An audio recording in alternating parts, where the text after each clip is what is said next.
আসসালামু আলাইকুম। Hello Patek জনগণ, কেমন আছেন সবাই? আপনি এমন কোথাও ঘুরতে গিয়েছেন যেখানে আপনি দুপুরবেলায় ভাত খাওয়ার চান্স পাচ্ছেন না, তবে সেখানে আপনি একটা বিস্কিট খাওয়ার সুযোগ পাচ্ছেন।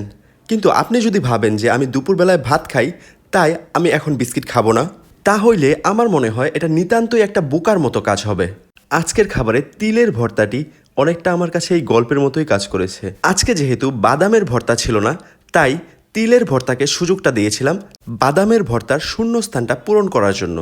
অনেকটা ওই ভাত তরকারি আর বিস্কিটের মতো আর কি। আপনারা হয়তো বা ভাবেন আমি প্রায় সব ধরনের খাবারের সঙ্গেই লেবু খাই, কিন্তু না, আপনাদের ধারণাটি ভুল। যেমন আমি এই ইলিশ মাছের সঙ্গে কখনোই লেবু খাই না।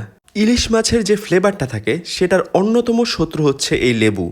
আর বাঙালি হিসাবে ইলিশ মাছটি অবশ্যই আমার একটা পছন্দের খাবার, তাই পছন্দের খাবারের স্বাদটি আমি লেবু দিয়ে শেষ করতে চাই না।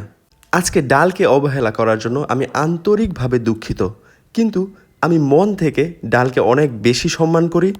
কারণ হোস্টেলে থাকা দিনগুলোতে এই ডাল, আলু ভর্তা আর ডিম ভাজিই ছিল বেঁচে থাকার খাবার। তাই এই তিনটি খাবারকেই আমি অনেক বেশি সম্মান করে থাকি। আপনারা যারা যারা এই ভিডিওটি শেষ পর্যন্ত দেখেছেন, আমি ধরে নিচ্ছি তাদের কাছে এই ভিডিওটি ভালো লেগেছে। তাই দয়া করে একটু ছোট্ট করে শেয়ার করে দেবেন। আজকের মতো এতটুকুই। সবাই ভালো থাকবেন, সুস্থ থাকবেন আর আমার জন্য দোয়া করবেন। আল্লাহ হাফেজ।